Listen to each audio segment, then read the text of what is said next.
So we have Tim Pool today. Tim Pool, talking about Squid Game. I'm going to try not to do any spoilers for Squid Game. I don't think I have to spoil anything to talk about the concept of Squid Game, so that should be easy. Mezzy Star, thanks for the tier 2 for 28 months. Dude, appreciate it. So Tim Pool is here. This is not Tim Pool. This is another figure. We don't know his name.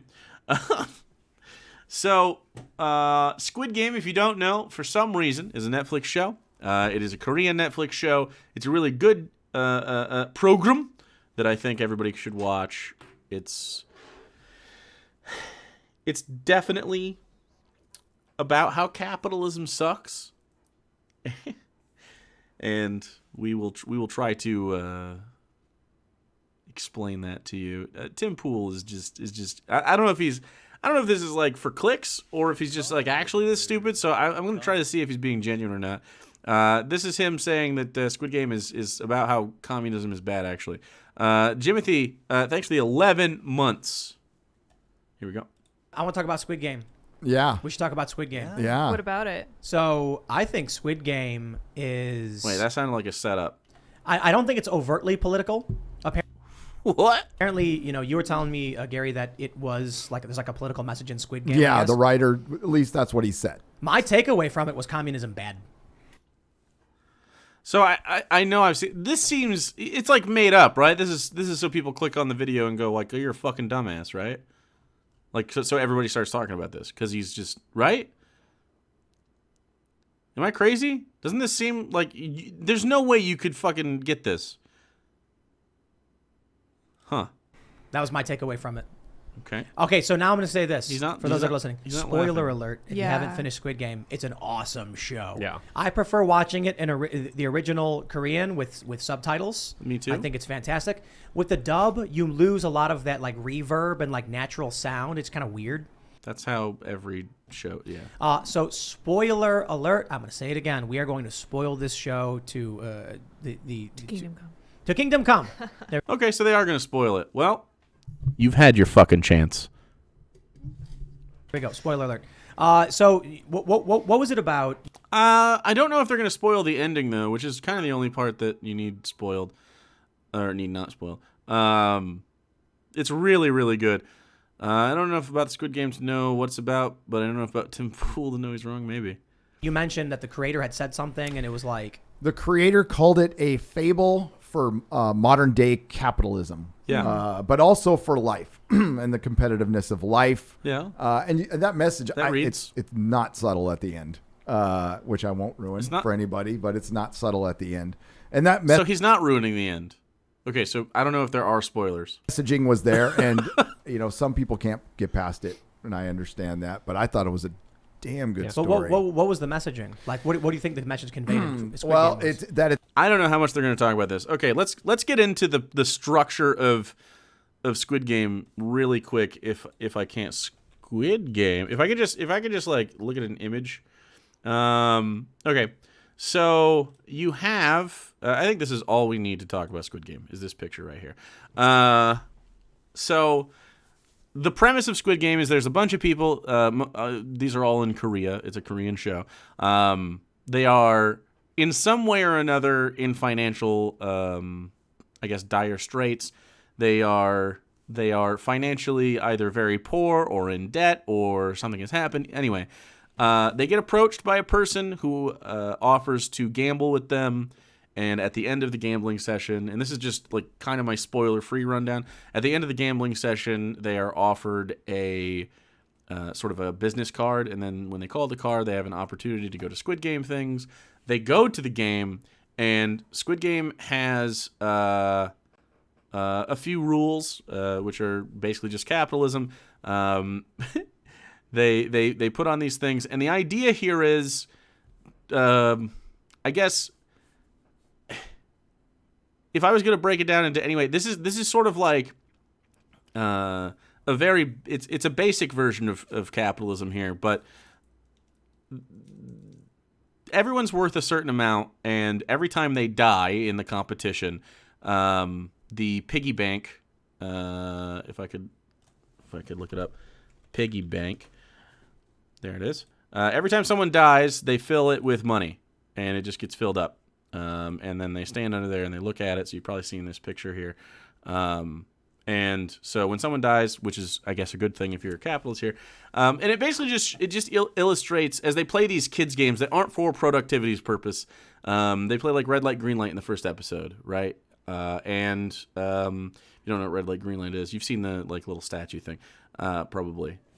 Basically, they run, and then the thing turns around. They have to stop, and if they don't stop in time, they get fucking killed. So it's a cool show. They play a lot of kids games. It's a lot of fun, and sort of the juxtaposition of like the very serious situation with the unseriousness of like play tug of war. You know what I mean? So it does a really good job of illustrating sort of the meaninglessness of the hustle of capitalism, right? We're all just clamoring and literally killing each other for money, but if you burn everything on the way, and like people forge connections, people hate each other, people like each other. If your entire pursuit of money is just for like to be burnt out at the end of just like not, you don't even want to use the money, right? Like you don't even want to be a person that has that money at the end of it. Like what's the point? And so there's lots of commentary about that. The money gets used in certain ways and stuff by winners, and they talk about what they do. And lots of people have different ideas of what their wealth would be. A lot of people talk about their families, talk about their debts, talk about like I'm going to go to islands, stuff like that. A lot of stuff that we all talk about. If you had $1 million, what would you do? Stuff. Or like the voting episode. Yeah. It's all. Yeah. Oh, it's way better than Hunger Games. Yeah. If you're calling it Hunger Games, it's because you haven't watched it. You should watch it. It's a way better. Yeah. Hunger Games is silly. Hunger Games is bad. This has such better tones about manufactured consent than any other capitalism thing, really. Like this is on par with, and it's not really surprising, another Korean thing. This is on par with Parasite as far as like getting its point across, which is why I'm very like it's very interesting to me that Tim Pool doesn't see that it's capitalism. So anyway, the guys in pink, it's very interesting. So the society is stratified. Like these are the people vying for money. The people in pink are also, and we don't know for sure, but I think that these people have also been offered jobs in a similar way, and there's some fan theories about how they get selected. Anyway, these are cops. These are your allegory for cops. They have corruption. They try to make money on the side. They mistreat people here and there. But they also are reined in by another source of management. You may have seen the guy in the cool black mask. He's sort of in charge of that. And then even then, there's people in charge of him. And they sort of represent the classes, right? They have the lower class, this sort of like middle power class, sort of the petite bourgeoisie of sorts. And also mixed with cops. It's sort of you get it. And then they have like the rich and sort of like the management style millionaires, and then you have another one, billionaires, on top of all of that. And yet the bad guys they focus on most are the other lower class people trying to get the money, right? Which is very similar to how we do class warfare, right? And how we just, we're constantly fighting against each other because there's only one pot. And so everybody has to get to the pot to grab what they can out of the pot. But on the way, like, you're going to have to scrape and claw your way to that pot while the pot's being filled by billionaires that just throw it down there for fun to watch you do that. So it's an enforcer class, but they also have there's other stuff going on, but it's got a lot of really good like allegories. It's pretty on the nose, but with that, it's interesting. They thread the needle between, like, they're just flat telling you capitalism fucking sucks, and it never feels like they're just saying that. It's really good. There are some other aspects to it, but all in all, I would say I just don't know how you could look at Squid Game and not understand that it's capitalism. I know that I feel like Tim Pool at one point says in this interview, because it went around on Twitter a little bit, or interview, or whatever this is, you know what I mean? It's his podcast. That Squid Game is communist because they wear the same clothes. So, reminds me of Black Friday, a perfect microcosm of capitalism. Sure, yeah. Basically it's a cold and cruel system. There in that fable, there is no resolution except for at the end they create their own enemy, quote unquote. But that's what I got out of it. All right. Just for context, okay, because those of you that are sticking around, even though we told you spoilers are here, I'm going to give you the quick breakdown of the show. It's a bunch of... Really, bro? Hey, can you not? Darwin, no. Please stop. Of desperate people in debt. And then all of a sudden they get an opportunity to play in a game. Yep. But the game is brutal and you die in it. But if you don't, you win. I think it's like equivalent of US like $35 to $40 million is the translation. So it's like 45 billion Korean won or something. Now we're going to get into, again, I warned you, spoilers. I think the whole thing is the perfect example of somebody who thinks they're opposing capitalism, but just makes communism and wokeness look really, really dumb. And the show ends up being, in my opinion, more anti-communist than anything. So one of the big themes in the show is that everyone... Is he being serious? I can't tell if he's being serious, because that is like just the dumbest fucking take you could have on here. ...is equal. Everyone's equal? They all enter the game as equals. Okay. That's what they are told. They enter the game as equals. But, like, literally they show in the game not everybody is equal, and the way that so every game has like teams. The teams change and they're broken up into different sizes, but specifically the way that the games progress is like the lie of the rule is the lie of capitalism. Oh, you all have an equal chance at getting the money. No, you don't. One of the main characters is an old guy. There's like he doesn't have any chance to do this. One of the main characters, there's like a married couple. There's like this big gangster guy. There's one of the main characters is a gambler. One of the main characters is there's a couple ladies. One of them's kind of a weirdo. One of them's like silent and brooding. The other one's kind of fun. Like, not everybody has the same aptitude, and they literally talk about this. And the games aren't equal on purpose. Colts fan, thanks for the 8 months. The rules of the game say you're all equal, and Tim Pool is obviously too stupid to understand this. But when you break up into teams, they have active conversations, and they just tell you flat out, oh, we want strong men, we don't want women, and we don't want old people to be on our teams, because if they are on our teams, then we will lose. It is a very similar experience to the systemic issues that happen due to capitalism. They only use old people and women as examples of marginalized groups that are sort of pushed to the margins during the pursuit of capital here. And obviously there's more groups than just women and old people that are affected negatively by that, but that's two of the major groups that are affected by that, right? I mean, it just flat is. And so Tim is just too stupid to understand. Like, capitalism out loud says, if you work hard, you will succeed in America, right? Is that, do you guys experience that? I forgot about Ali. I didn't forget about him. I just didn't list him. Immigrants are represented too. Yeah, but they don't not want Ali because he's an immigrant. Well, they bring it up a couple times. They don't want Ali because he's dumbass. like they don't they don't go, you're brown, and then they kick him out. He's just stupid, right? He's just a dumb guy. He's just undereducated, right? And they come across as extra stupid in that game, but in this scenario, but which is interesting because he learned Korean. But anyway, I think the class struggle is happening beyond just capitalism. What? Yeah, he was definitely sweet. Yeah, he's super nice. He doesn't have fingers. What? Gullible, not necessarily stupid. He was not a bright guy, and that was the point, because there were smart people, and it was an example of the undereducated and the people without. Like, you shouldn't have to have a high aptitude for intelligence to be alive under capitalism. You shouldn't have to be able to run businesses and to be able to do all this other stuff. And he was juxtaposed in one of his best episodes with one of the smartest characters, right? And it was literally just like look, one person is educated and has had the opportunity for knowledge, and this other guy is pretty slow on the uptake, and he obviously hasn't had many opportunities, so he's double disadvantaged in the intelligence department.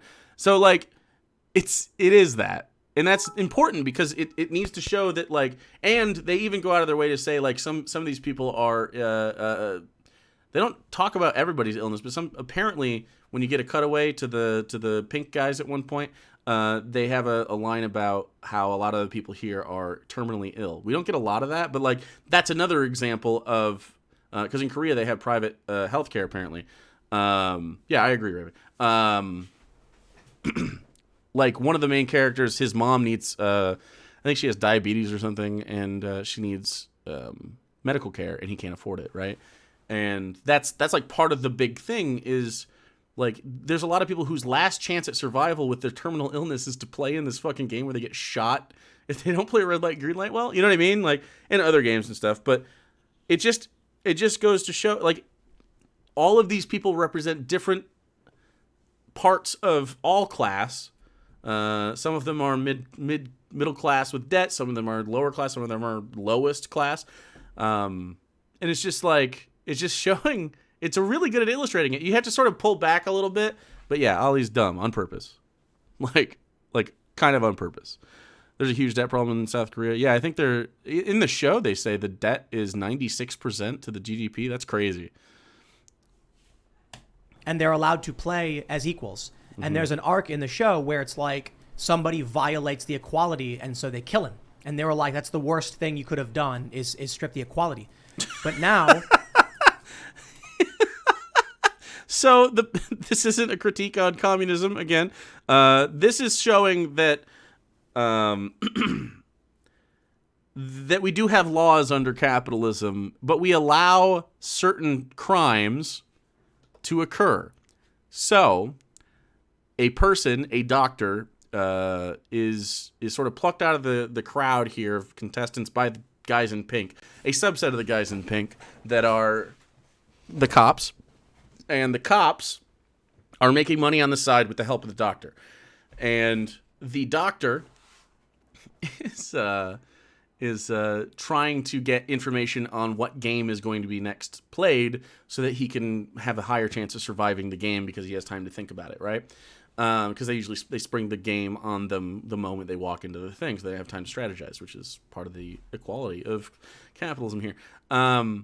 But what they do is they break the rules of making extra money on the side and stuff like that, and they do something that I think people would agree is immoral, and they are caught by the bad guys in charge, I guess, so above the pink guys, the black mask guy, and in response, they kill them and display their bodies.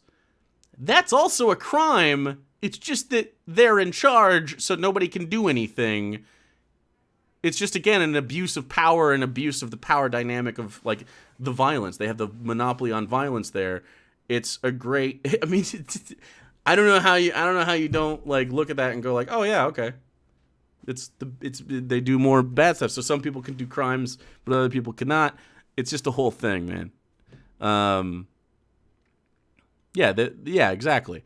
And so it was like this sort of like faint idea. Obviously, the difference between Squid Game and actual capitalism is, and by the way, everybody in Squid Game can, if they just majority vote, they don't have to do the Squid Game anymore. Much like capitalism, we could all just agree not to do the bad thing, right?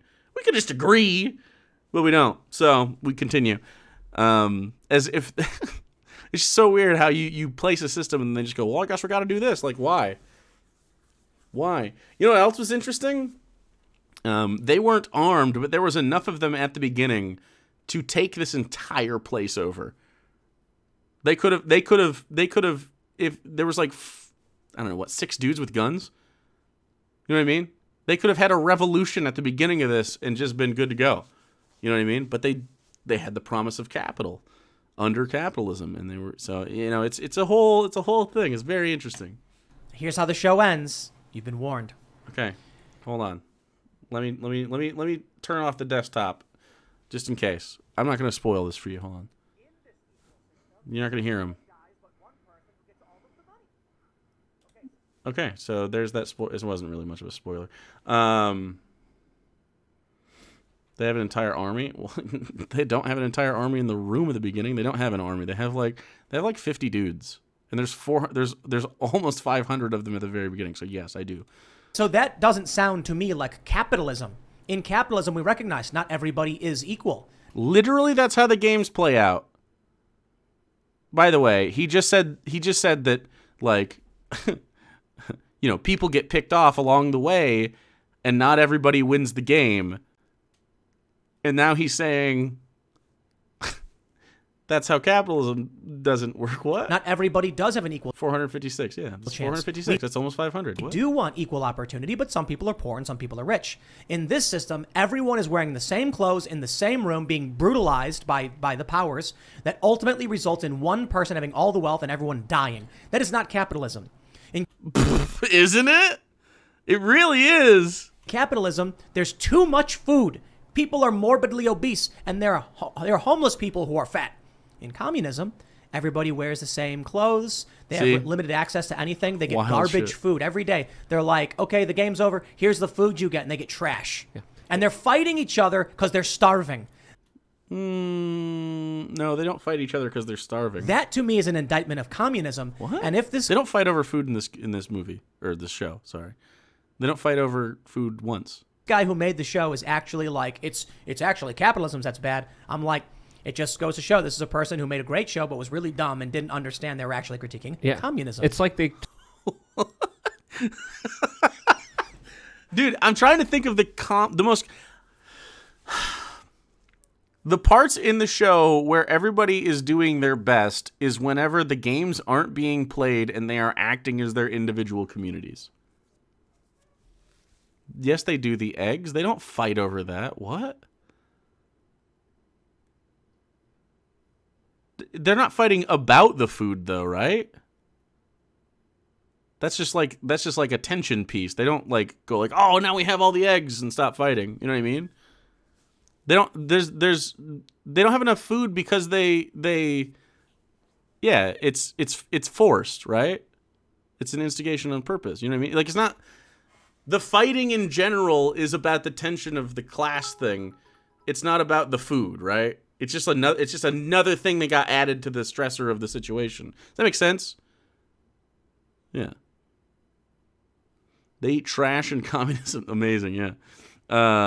Yeah. It's not about the food. Is what, like, because he made it sound like if you hadn't seen Squid Game, you'd think that they were fighting over. He said they were starving. They weren't starving. A guy skipped a meal because some of the bad guys got extra servings or some shit like that. Case, thanks for the Prime for 2 months. Yeah, because it's not, and it wasn't any of. It was the powers that be under capitalism making some people poorer than others, even though they all participated in the same system. Doesn't sound like communism to me. Took them out of a capitalistic system where they were doing pretty bad to a communistic system where they were doing really, really bad, and were executed by the state, which usually happens under communism. Right. I mean, What do you mean? We have the death penalty. What? Original Korean subtitles. For like childish whims. exactly, and that's literally what happens under communism. Look up, what happened in China, what happened in Russia, what happened in, in Europe as well. So there's This guy's Sweetie Bunny Mommy, thanks for the 6 months. a long history. There's a long context to people just being purged, taken away. Another very interesting aspect of that story Wait, but this is so is weird. the masks that the very rich people were wearing were kind of similar to the same masks that the Rothschilds were pictured wearing at some of their private parties and galas a couple decades ago. So I saw that right away. I was like, wait, that's the elites doing this. And Why do they always say the elites? And they're like, yeah, but that's a communism problem. How can they always be anti the elites? But they see no problem with how they became the elites? It's actually interesting to me. And I know, I'm not going to dig into the Rothschild shit. We're going to ignore that. I thought of the movie more of a critique about the ruling elites, because it's essentially against. How did they become the ruling elites? Guy with a crystal on his neck? Spoiler alert, rich people coming together to watch the average poor people, struggling people kill each other over money. And Right. How would that happen under communism? It's what? There's some important kind of parallels there. Parallels. The movie, the series is kind of gory. So if you're sensitive to that stuff, I wouldn't watch it. I watched it. I was like, Tim, you got to watch it. You're like, eh. but you watched it. Why do they have this guy on here? He's not good at this job. He's not very good at communicating on the mic here. Who is this fucking guy? Why does Tim just let his friends just hang out? And it is very thought-provoking. It is very emotional. And it definitely... Squid Game isn't as... So I watched Fear Street. Fear Street is way gorier than Squid Game. Squid Game does have some gore, but it's a little bit less. Pulls at the heartstrings in many different ways. I looked this up. Luke, you ain't kidding. What is this? There's Wait, what? They're a little bit like that. I mean, fuck the Rothschild. I don't care. Fuck any elite billionaire folks. Sure, I guess. Yeah. But it's not because of communism that any of these people got their wealth. Like what? There's a bunch of photos from this Rothschild's Yep. party where they're all wearing these masks that are similar to the Squid Game thing. Yeah. But These are only similar in that they are masks, and this one happens to be gold, I guess, sort of. I guess that's where the similarities are. They're not really that similar. I can show you the Squid Game masks if you want. Squid Game mask. I mean, just... although it's probably... Yeah. Here you go. Here's an example. They're kind of like animal masks. Yeah, and they look like this. I guess... I don't think this is... They're clearly not the good guys. They're also the worst part of the show. It's hilarious. Actually, one of the actor that played VIP number 1, if you watch the show, got interviewed recently and was like, yeah, they didn't really tell us what we were doing, and there was a lot of problems with the translations for the lines and stuff. It's super funny. I actually really like that part because it was not good. It was the only part of the show that was bad. that's probably what he was doing, the creator. Yeah, It was a guy, right, who created it? I'm saying. Well, the story I'm hearing a lot of misgendering different. the creator. I'm hearing a lot of different reports about this guy saying that he lost a bunch of teeth because of the stress during the production of this movie. I heard that he tried to get this movie done for years and it kept getting denied. So the series, you mean? Yeah, the series. guy's just not yeah, bright. I remember seeing those masks, automatically thinking, wait. I saw these masks before. They're at the private galas and private meetings of the super rich that already do take place. The super rich. How do you get super rich, guys? Anybody know? Anybody know how you get super rich? Communism, right? You know how when you're a communist, you're like, yeah, I'm going to be rich. When you do look at the very powerful people in our world that manipulate the system for their own personal I'll benefit. put it this way. How can you say those words and then go, yeah, we should continue with this? The super rich that control the world. But don't stop the mechanism through which they accomplish this, please. That would be communism. Capitalism isn't the problem. Yep. Communism doesn't exist. It's just this idealized system. We might as well call it unicornism. The real problem is corruption and corporatism. Wait. Does Tim Pool actually think that there's no way society could organize itself without fiat currency? Eli, thanks for following. Orange Jello, thanks for following. How does he... What?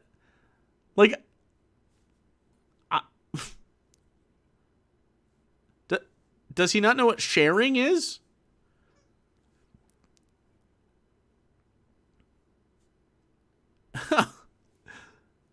Certainly you could at least conceive of this, right? Even if you don't think it'd do well, you could be like, it is a thing that could happen. This is why we don't watch Tim Pool, dude. He's so fucking stupid. And the left says capitalism when they mean corporatism. No, I definitely mean capitalism.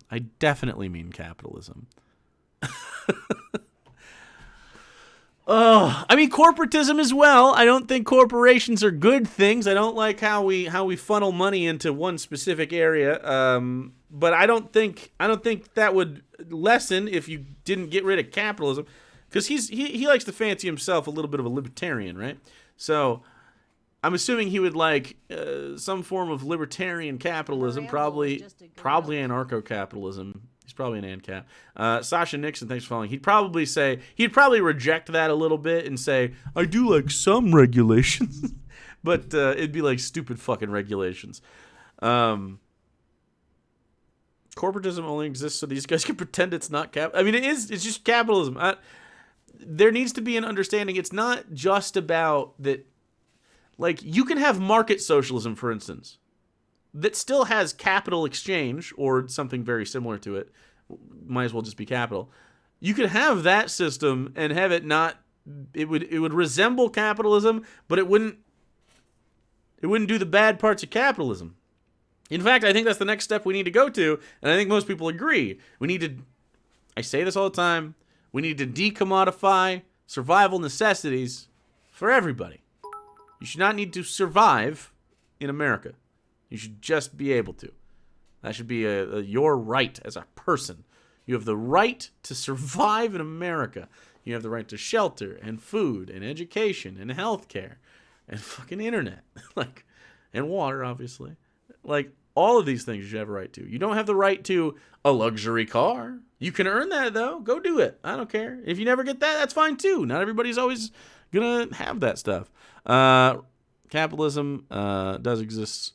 Oh, okay. I see. I think you're saying stuff. Yeah. I think that's exactly the problem. I think that's what he's doing with the masks. He thinks that the Rothschilds embody capitalism. They do not. No, they embody elitism. They're the What? biggest promoters and pushers of communism and destroyers of actual, real, free markets. Another interesting aspect was, Dude, please don't let this guy talk anymore. Is that a crystal ball in front? Like, what is this? This guy is not smart. I can't deal with this guy. Can we talk to somebody that can think? the fat guy. I mean, he looked almost exactly like Newt Gingrich. I talked to Newt Gingrich a couple times. I went up to him, asked him straight up to his face, hey, what did you do at the Bohemian Grove when you shipped in specifically male prostitutes?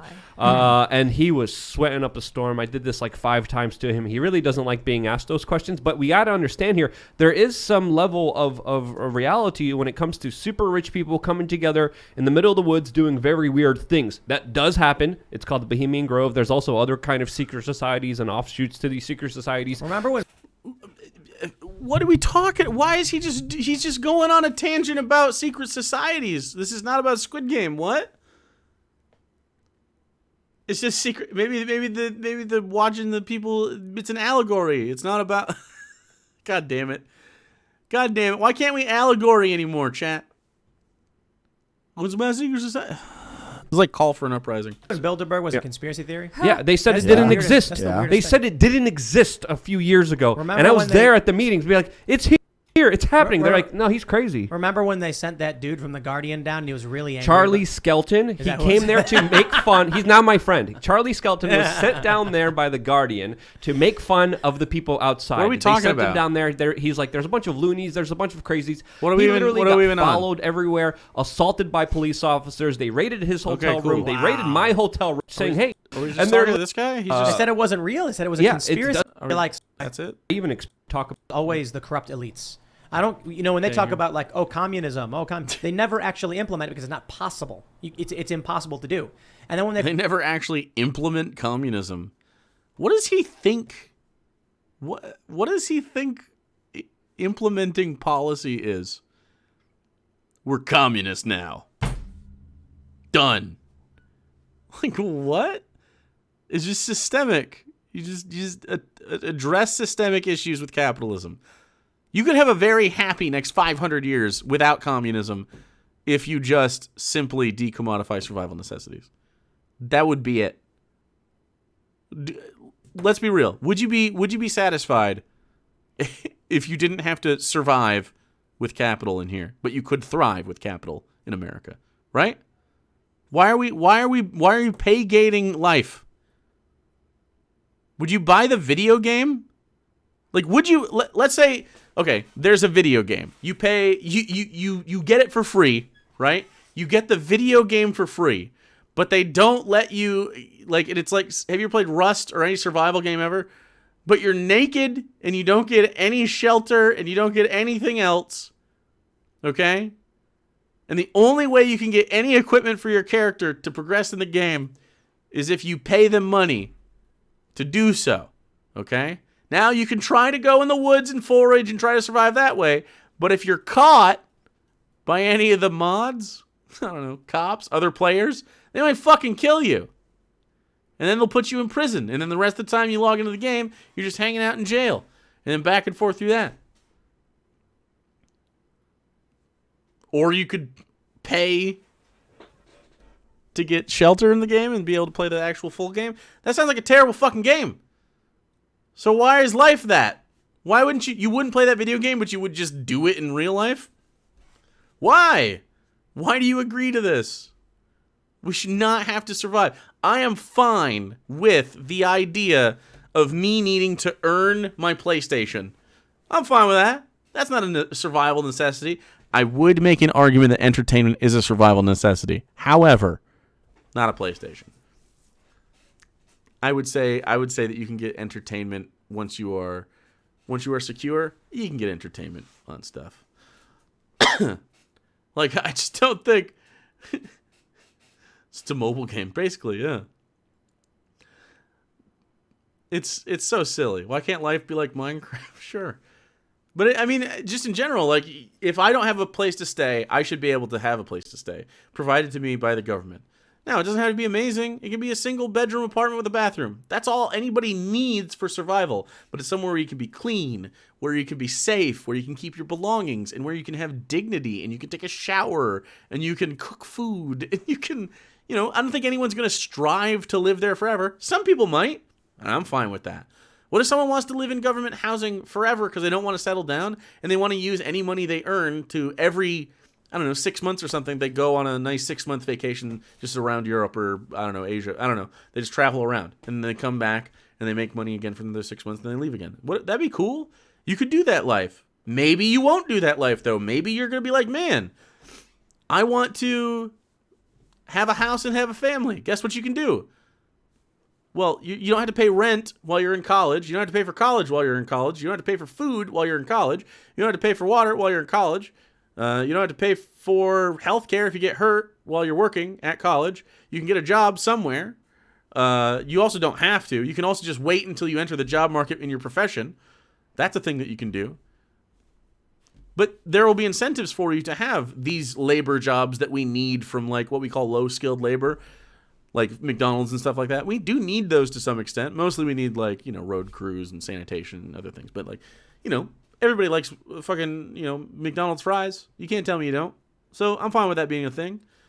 But, like, you don't need that job. You have that job because you want that job. Think about how much better your life is when you have jobs you want.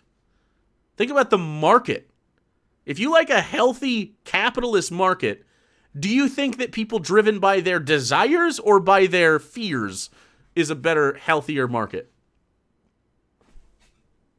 Obviously the one where they would opt into businesses, because you have a lot of fluff businesses that don't need to exist, that only exist because people need jobs, right? But now you kind of don't need jobs in the way you have them. Plus it helps farmers. If you ever met a farmer, they do not get paid commensurately. You could, instead of taking the, instead of taking the route that some people do, you could just be like, hey, if you're a farmer, here's your fucking money. Boom. You're welcome. And they could be government employees. You know what I mean? You could also own your own shit. I'm fine with that. Like, I don't want the government to step in, but, like, I want you to be paid commensurately. Now, you can. I think it'd be interesting if you could opt out as a farmer and be like, hey, this is my privatized apples. But let's be real. People are probably going to opt for the free apples most often. Unless they're, like, really, really good fucking like Honeycrisp. I'll buy a Honeycrisp apple bag. I don't need to have that for free. I don't need to have premium stuff for free. I don't need a T-bone steak for free or a porterhouse. Maybe a chuck or something. Produce should be free to consumers, but obviously the farmers need to be compensated. Let's do that. But then, again, I think a farm If you have a farm, maybe we shouldn't commodify the house. Maybe we shouldn't make them pay for the land. I don't know. Like, these are some things to think about, because you could make people's lives a lot easier by just not commodifying fucking everything. You can commodify some shit. Some shit makes sense to commodify. Just silly. Pink Lady's the best ones? Like a Honeycrisp. But yeah, I get it. Anyway, let's see if he has anything else to say. Criticize when the left criticizes capitalism, they're really just angry. They're elites with centralized power. No. That is not what I am angry about. I am angry about it to some extent. Like, I do think that elites with centralized power are not a good thing. I don't think that someone who makes a bunch of money should have any political influence over the world, and nor should they be able to lobby to make more money. Obviously, that's going to happen under capitalism, though. However, we could change that pretty much overnight if we decided to. The thing I am mad about most, under capitalism specifically, is the pay gate to survival. And we just talked about that. I don't need to go on more. But that is the problem.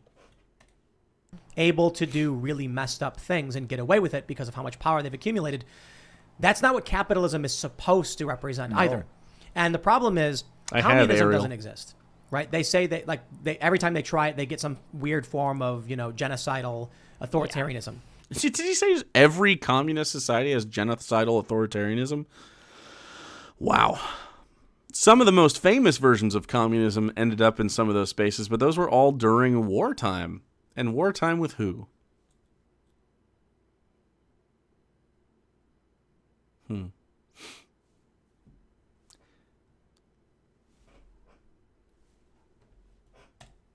Capitalism, at its root, is just people with capital from their work can reinvest that into making more projects. However, in our current system, which mixes it, we end up with a lot of corruption.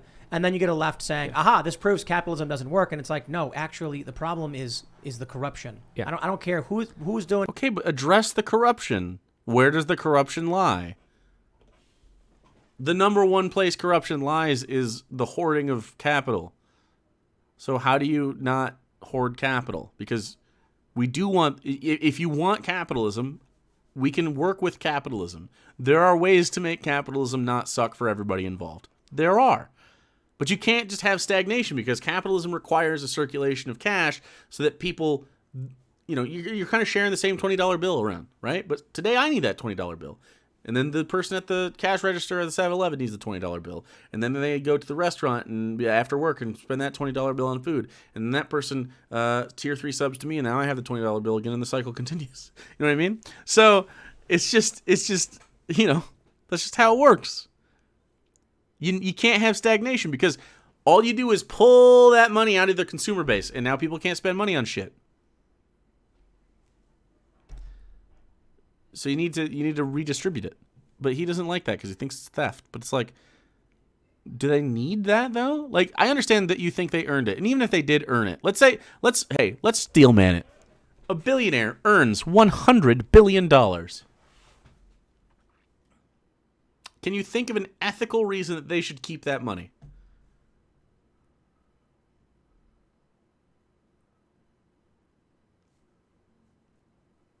I can't. Can you think of a pro-capitalist argument for them to keep that money? Because that doesn't help capitalism. It's $100 billion just sitting there, doing nothing. It's not going to get spent on stuff. It's only going to accumulate. The money makes the money. There's nowhere to go. Stagnation. Capitalism does not breed innovation, by the way. Innovative things can happen under any system. But have you noticed that capitalism continues to make you stuff from the 90s? Isn't that interesting? Do you think you would get nostalgia bombs? You know what I just saw yesterday? What was it? Or today, actually? Best Buy. There was like a this Best Buy phone. Yeah, this shit. Let me see if I look at this. They are chatter telephone, like, is it this one?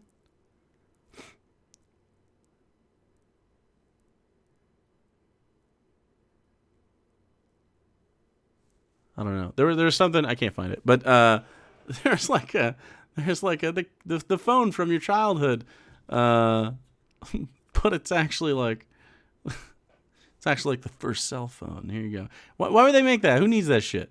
There's flip phones. They're going back to flip phones. Like there's just like all this nostalgia shit. Do you think that happens with innovation? Is that innovative? Fast fashion is another good example of how capitalism fails everybody.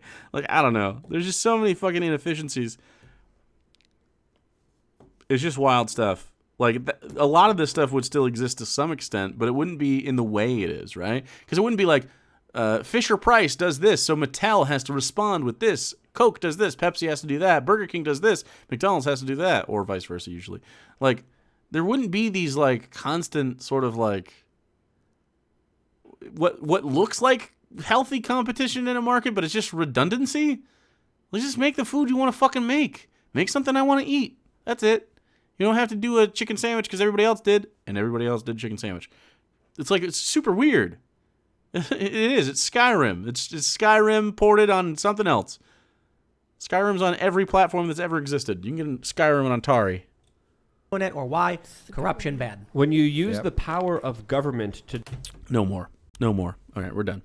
I can't listen to that guy again. He's stupid. He's just so dumb. Oh,